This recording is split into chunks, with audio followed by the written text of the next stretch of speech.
રાજકોટમાં અશાંતધારાના અમલીકરણમાં સર્જાયેલી વહીવટી ગૂંચને પગલે રેવન્યુ બાર એસોસિએશન મેદાને આવ્યું।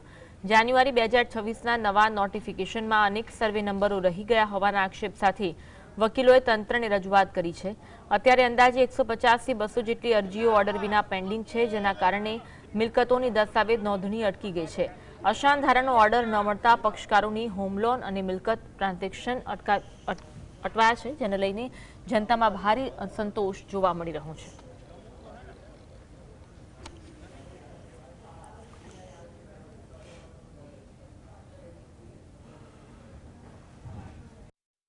कलेक्टर साहेब एवी रजूआत करी है कि अरजीओ 200-300 अरजीओ पेन्डिंग है, तेनो तात्कालिक निकाल करवामां आवे।